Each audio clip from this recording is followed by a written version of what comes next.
بسم اللہ الرحمن الرحیم۔ صرف 5 منٹ کا مدرسہ قرآن و حدیث کی روشنی میں 106واں دن 16 ربیع الثانی۔ نمبر 1، اسلامی تاریخ۔ طائف کے سرداروں کو اسلام کی دعوت۔ سن 10 نبوی میں ابو طالب کے انتقال کے بعد کفار مکہ نے حضور صلی اللہ علیہ وسلم کو بہت زیادہ ستانا شروع کر دیا، تو اہل مکہ سے مایوس ہو کر آپ صلی اللہ علیہ وسلم اس خیال سے طائف تشریف لے گئے کہ اگر طائف والوں نے اسلام قبول کر لیا تو وہاں اسلام کے پھیلنے کی بنیاد پڑ جائے گی۔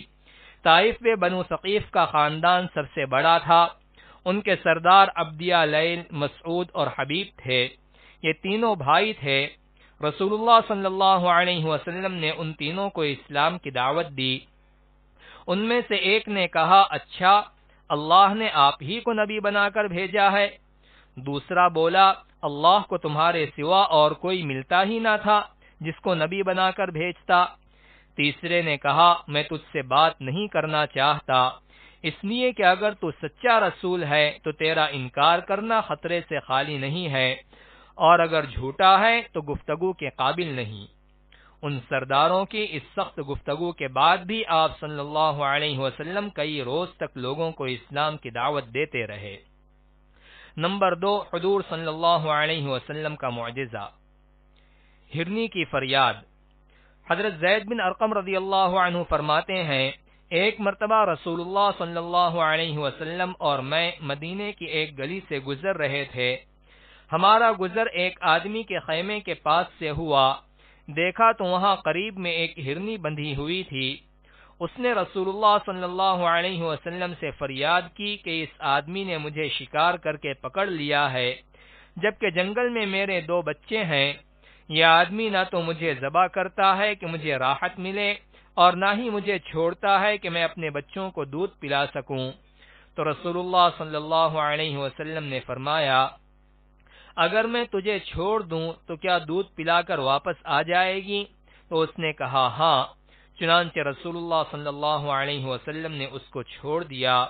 وہ گئی اور اپنے بچوں کو دودھ پلا کر تھوڑی ہی دیر میں واپس آ گئی، اور رسول اللہ صلی اللہ علیہ وسلم نے اس کو باندھ دیا۔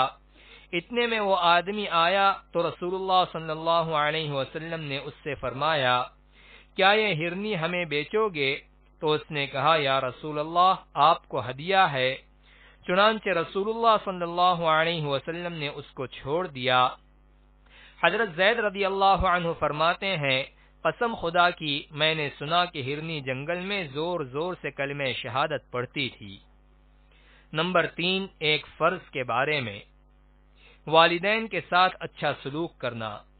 قرآن میں اللہ تعالی فرماتا ہے، ہم نے انسانوں کو اپنے والدین کے ساتھ حسن سلوک کرنے کا حکم دیا ہے۔ فائدہ: والدین کی اطاعت و فرما برداری کرنا، ان کے ساتھ اچھا سلوک کرنا اور ان کے سامنے ادب کے ساتھ پیش آنا انتہائی ضروری ہے۔ نمبر 4، ایک سنت کے بارے میں۔ اللہ کے راستے میں جانے والے کو دعا دینا۔ رسول اللہ صلی اللہ علیہ وسلم نے ایک جماعت کو اللہ کے راستے میں روانہ کرتے ہوئے فرمایا، اللہ کے نام پر سفر شروع کرو، اور یہ دعا دی، اللہم اعنہم، ترجمہ، اے اللہ ان کی مدد فرما۔ نمبر 5، ایک اہم عمل کی فضیلت۔ ہر حال میں اچھی طرح وضو کر کے مسجد جانا۔ رسول اللہ صلی اللہ علیہ وسلم نے فرمایا، تکلیف اور ناگواری کے باوجود پوری طرح مکمل وضو کرنا، مسجدوں کی طرف زیادہ قدم بڑھانا، اور ایک نماز کے بعد دوسری نماز کا انتظار کرنا، یہ اعمال گناہوں سے آدمی کو بالکل پاک صاف کر دیتے ہیں۔ نمبر 6، ایک گناہ کے بارے میں۔ معجزات کو نہ ماننا۔ قرآن میں اللہ تعالی فرماتا ہے، جب ان کے رسول ان کے پاس کھلی ہوئی دلیلیں لے کر آئے تو وہ لوگ اپنے اس دنیاوی علم پر ناز کرتے رہے جو انہیں حاصل تھا۔ آخر کار ان پر وہ عذاب آ پڑا جس کا وہ مذاق اڑایا کرتے تھے۔ نمبر 7، دنیا کے بارے میں۔ سمندر انسانوں کی غذا کا ذریعہ ہے۔ قرآن میں اللہ تعالی فرماتا ہے، اللہ تعالی ہی نے سمندر کو تمہارے کام میں لگا دیا ہے تاکہ تم اس میں سے تازہ گوشت کھاؤ اور اس میں سے زیورات یعنی موتی وغیرہ نکالو جن کو تم پہنتے ہو، اور تم کشتیوں کو دیکھتے ہو کہ وہ دریا میں پانی چیرتی ہوئی چلی جا رہی ہیں، تاکہ تم اللہ تعالی کا فضل یعنی روزی تلاش کر سکو اور تم شکر ادا کرتے رہو۔ نمبر 8، آخرت کے بارے میں۔ قیامت سے ہر ایک ڈرتا ہے۔ رسول اللہ صلی اللہ علیہ وسلم نے فرمایا، کوئی مقرب فرشتہ، کوئی آسمان، کوئی زمین، کوئی ہوا، کوئی پہاڑ، کوئی سمندر ایسا نہیں جو جمعہ کے دن سے نہ ڈرتا ہو، اس لیے کہ جمعہ کے دن ہی قیامت قائم ہوگی۔ نمبر 9، طب نبوی سے علاج۔ سفرجل سے علاج۔ رسول اللہ صلی اللہ علیہ وسلم نے فرمایا، سفرجل یعنی بہی کھایا کرو کیونکہ یہ دل کو راحت پہنچاتا ہے۔ نمبر 10، نبی صلی اللہ علیہ وسلم کی نصیحت۔